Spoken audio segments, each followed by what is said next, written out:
नहीं, लेकिन मेरा एक और सवाल, ये सेलुलर माइक्रोबायोलॉजी से लेके सड़क बनाने तक कांग्रेस कह रहे हैं सेलुलर माइक्रोबायोलॉजी का आपने इनको एक्सपर्ट बताया, एरोनॉटिकल इंजीनियर, समाजवादी पार्टी सड़क बनाने का, अखिलेश यादव बोल रहे हैं यूपी में दंगे अच्छा लगे वीडियो को, दिल्ली तक सड़क बनाने के लिए हुआ। इनको नेशनल हाईवे अभी अभी अखिलेश यादव ने बोला है, अनुराग भदौरिया जी अभी अभी टिप्पणी आई है कि दिल्ली तक सड़क बना रहे हैं योगी आदित्यनाथ। बैगन चलो भाई आइए देखते हैं, मजा आएगा। संभल में विधायक आपके, सांसद आपके, वो तुर्क वर्सेस पठान वाला एंगल आया, पुलिस ने दिया। सरेआम क्या हो रहा है, कोर्ट के जजमेंट पे सवाल करना है अनुराग जी, बड़े कोर्ट पे करेंगे, ये आप भी मानेंगे और मैं भी, सड़कों पे नहीं आएंगे। इलेक्शन हारने के बाद सर्वे होता है तो दंगे होते हैं, उससे पहले कुछ नहीं होता अनुराग जी। और अब आपके नेता कह रहे हैं कि दिल्ली तक सड़क बना रहे हैं। बाबा देखिए, तुर्क का तो मुझे नहीं पता, अच्छा मुझे बोलने का मौका देंगे। मैं कह रहा हूं, देखिए तुर्क का तो मुझे नहीं पता, लेकिन वर्क उनका जरूर नाम है जितना मैं जानता हूं। अब हम सुधांशु जी की बात का जवाब देते हैं। कमाल के सुधांशु जी हैं, कमाल की बातें करते हैं। देश में, उत्तर प्रदेश में भारतीय जनता पार्टी की सरकार है, दंगा हो जाए जिम्मेदार कौन? समाजवादी पार्टी। अगर संविधान में, पार्लियामेंट के अंदर में विपक्ष को 140 सांसदों को, ये इनके लोकसभा के अध्यक्ष सस्पेंड कर दें, जिम्मेदार कौन? विपक्ष। महंगाई से लोग आत्महत्या करें, जिम्मेदार कौन? विपक्ष। किसान का काला कानून पास कर दे सरकार, जिम्मेदार कौन? विपक्ष।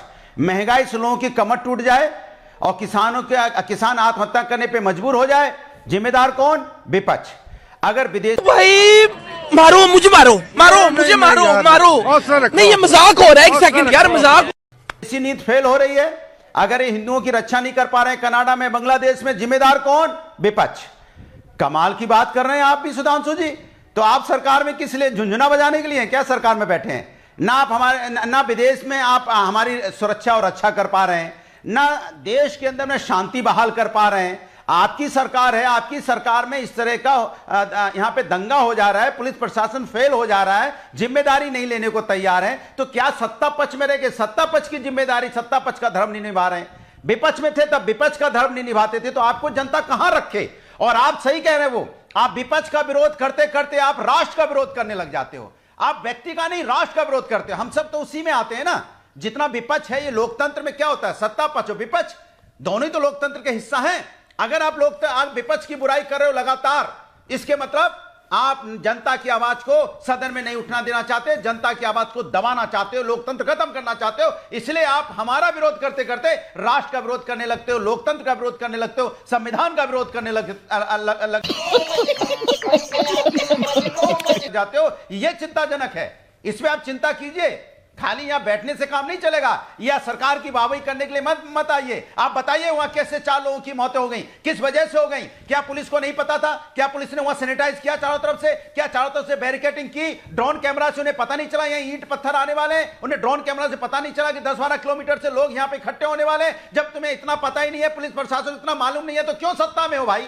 जब आपको कुछ पता ही नहीं है, आपको कुछ मालूम नहीं रहता, उसके बाद कहते हो नहीं, पत्थर आ गए, भीड़ इकट्ठी हो गई अचानक। ऐसा तो हुआ नहीं कि छूमंतर भीड़ इकट्ठी, छूमंतर पत्थर आ गए, ऐसा तो होता नहीं है भाई। इसके पहले पुलिस प्रशासन का एलआई डिपार्टमेंट क्या कर रहा था? आपका इंटेलिजेंस डिपार्टमेंट क्या कर रहा था? सर 30 सेकंड इनको और देने दीजिए। आप जब वहां सर्वे कराने जाते हो तो इतना सेंसिटिव, इनका वो अंदर भरा हुआ है, थोड़ा निकला है। आप अपनी जिम्मेदारी से भागना चाहते हो? Thank you. या पुलिस वालों की भी चोटें लगी, चोटें हमारे 4 लोग वहां पे बच्चे शहीद भी हमारे हिंदुस्तानी हो गए, तो इसके मतलब आप क्या चाहते हो समाज के अंदर? और जिम्मेदारी लेने से बच रहे हो। जिम्मेदार कौन? खोजो कौन? तुर्क। क्या आ गया? पठान। तुर्क पठान, पठान तुर्क पठान में डिबेट को भिड़ा देना चाहते हो। आप चाहते हो हम इसको डाइवर्ट कर दें, हम जिम्मेदारी से भाग जाएं। Okay. इसी तरह से काशगंज में हुआ था, याद है आपको? चंद्रगुप्ता की मौत हुई थी, कहां थे आप? उसके बाद कुछ हुआ? कहां है उसके पिताजी? अभी भी अपना न्याय मांगते घूम रहे हैं। क्या हुआ उसके बाद? यहां पे आपने देखा बहराइच में हमारे आपके बीच में रामगोपाल मिश्रा जी की मौत हो गई, तभी पुलिस प्रशासन किसको जिम्मेदार ठहरा रहा था? तब पुलिस प्रशासन की जिम्मेदारी नहीं थी। अगर समय एक्शन ले लिया होता, समय लगते उसको पकड़ लिया होता, समय लगते उस घर वालों को पकड़ लिया होता, तो मौत नहीं होती। बाकी सारी बात सुधांशु जी जवाब दे रहे हैं, सतीश जी बोले नहीं है। आपने एक्शन सही लिया होता तो इस तरह की घटना नहीं होती। लेकिन बाकी एक बात है, अगली बार जब आप स्टूडियो आएंगे कुछ और सीखूं ना सीखूं, ये दोनों हाथ से चुटकी बजाना मुझे सिखाएंगे आप। मेरे को एक से आता है, 2 से नहीं आता, मेरे को दोनों से सिखाइएगा। सुधांशु जी, और उसके बाद सरवर साहब आ रहा हूं मैं आपके व्यू के लिए। सुधांशु जी, देखिए, भदौरिया जी की बात से एक बात स्पष्ट हो गई। मैंने जितने जितने विषय दिखाए थे, कांग्रेस इसकी एक्सपर्ट हो या ना हो, मगर समाजवादी पार्टी दंगे की बहुत बड़ी एक्सपर्ट है। देखिए कैसे कैसे इन्होंने सूक्ष्म स्तर तक उसका विवेचन करके बताया कि ऐसा क्यों वैसा क्यों। तो मैं दर्शकों के विवेक पे छोड़ना चाहता हूं कि पिछले 4-5 महीनों से सब घटनाएं आगे बढ़ी हैं, तो कुछ शक्तियां हैं ना जिनका मनोबल भी बढ़ गया है, जिनकी ताकत भी बढ़ गई है। सिर्फ यहीं पे थोड़ी हो रहे हैं, दंगे थोड़ी हो रहे हैं। विमानों को में बम की अफवाहें भी चल रही हैं, दिल्ली के स्कूलों में बमों की अफवाहें चली हैं, रेलवे ट्रैक के ऊपर चीजें रखी हुई हैं, बहुत सारी चीजें हो रही हैं। ऐसा नहीं सब आइसोलेटेड इवेंट हैं, ये सारी चीजें एक साथ हैं, क्योंकि देश ये समझ रहा है कि कुछ ऐसी ताकतें हैं जिनकी ताकतों का मनोबल बढ़ गया है और इस तरह की घटनाएं पिछले 4 महीने में होने लगी हैं। मगर मैं इनसे पूछना चाहता हूं कि जो भदौरिया जी ये कहने का प्रयास करते हैं, मेरे भाई ये बताइए, आप कह रहे हैं हम तुर्क और इसमें वो करना चाह रहे हैं। देखिए कितनी शिद्दत है कि तुर्क और पठान में तो आना ही नहीं चाहिए। अनुराग जी आ रहा हूं। मुस्लिम समाज की कोई जाति का समुदाय का विभाजन तो सामने आना ही नहीं चाहिए, मगर अभी जाके जोर जोर से कहेंगे कि हिंदू समाज में तो 100 विभाजन करने के लिए तैयार रहेंगे, मगर उसमें 2 का हो जाए तो कलेजा पे कैसे चाक कैसा निकल जाता है यह दिखाई पड़ रहा है। और मैं पुनः आपसे कहना चाहूंगा भदौरिया जी, आप ध्यान रखिए कि उत्तर प्रदेश के इतिहास में यदि सर्वाधिक दंगे, सर्वाधिक कानूनी अव्यवस्था हुई है तो आपके ही दौरे हुकूमत में हुई है। मस्त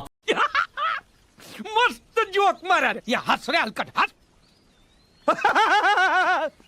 माफियाओं और दंगाइयों के साथ अगर किसी पार्टी का संबंध रहा है तो ये मैं दर्शकों को याद दिला रहा हूं, मैंने नारा नहीं लगाया था, भारतीय जनता पार्टी नारा नहीं लगाया था, चढ़ गुंडन की छाती पर मुहर लगाओ हाथी पर, यह बहन जी का नारा था। और जिस गाड़ी में लगा हो सपा का झंडा, समझ लेना उसमें बैठा है कोई गुंडा, यह स्वर्गीय अजीत सिंह जी ने बोला था।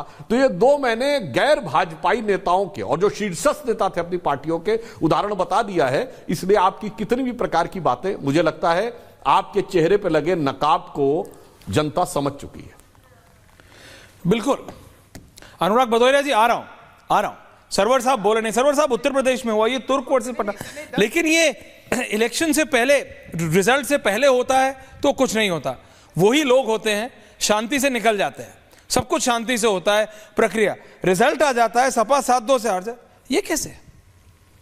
ऐश्वर्या जी, सबसे पहले तो मैं ये बताऊं कि मेरे विषय में अभी आपने भी समझा नहीं कि मेरी नज़र कहाँ कहाँ रहती है, और कई लोग आपके स्टूडियो में समझा दीजिए। मैं अभी बता रहा हूँ एक नई बात।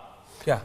2 पत्रकार हैं, कई पत्रकार और आते हैं। मेरे विषय में कभी आपने नहीं जाना होगा कि मैं भी पत्रकार भी हूँ। अच्छा, ये तो कभी जाना ही नहीं होगा। और अभी परिणाम से पहले मैंने 5 इंटरव्यू दिए हैं और खुद स्टोरी बनाए हैं। बहुत अच्छा। और मैंने उस इंटरव्यू में साफ शब्दों में कह दिया था कि परिणाम ये इन जगहों पर आ रहे हैं। मैंने दावा किया है, मैं चैनल का नाम यहां पर नहीं बताऊंगा, मैंने दावा किया था कि झारखंड में हर हाल में सोरेन वापस आ रहे हैं। और मैंने दावा किया था कि महाराष्ट्र में प्रचंड बहुमत से महायुति की सरकार बन रही है। तो मैंने तो ईवीएम को झांक कर नहीं देखा था। ये कांग्रेस को मत बता दीजिएगा, मैं बता नहीं रहा हूं। वो वीडियो जब कांग्रेस को मत बता दीजिएगा, वो कहेगी ईवीएम का था। अगर संपर्क करेंगे मैं बता दूंगा, मुझे बताने में क्या लगता है, चैनल के नाम भी। लेकिन एक बात बता रहा हूं, मेरे साथ कुछ साथी रहते हैं जो जंतर मंतर पर ईवीएम को लेकर कई धरने किए। हर प्रोटेस्ट में मैं उनके साथ रहता हूं। ज्यों ईवीएम का धरना होता मैं अलग हो जाता हूं। इसके प्रमाण हमारे साथ रहने वाले जानते हैं।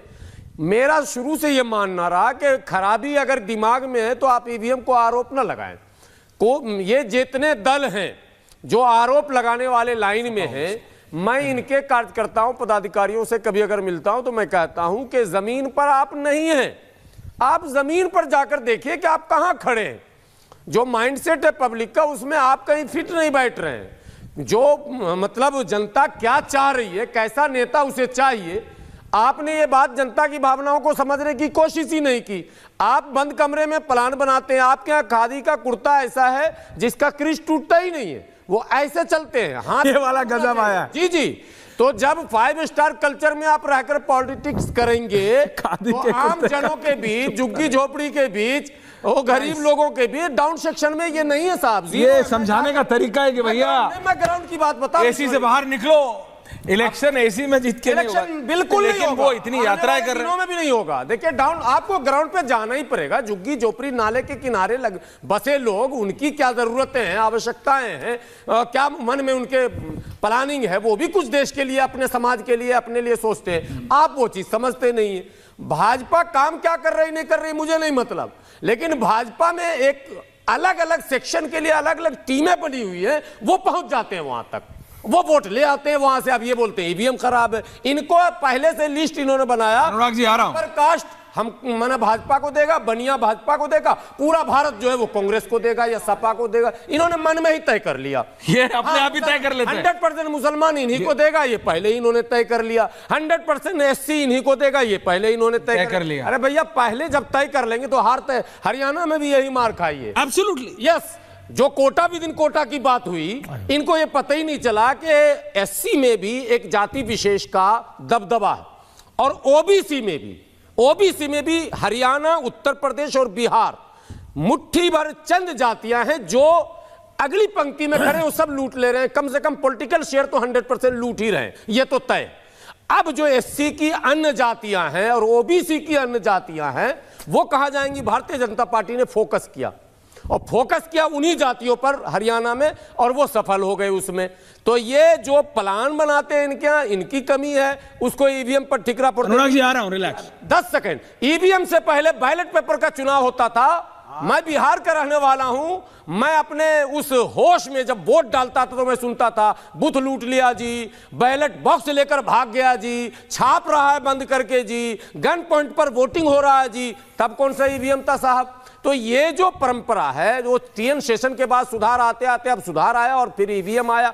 देखिए त्रुटियां, गड़बड़ियां, प्रभाव का असर ये स्वाभाविक है, जिसकी सरकार होती है, सत्ता होती है, कुछ ना कुछ होता, लेकिन आप टोटल उसी पर डाल देंगे ये कतई नहीं। वोट होता है, अगर वोट होता है तो फिर वोट निकलता है ईवीएम में।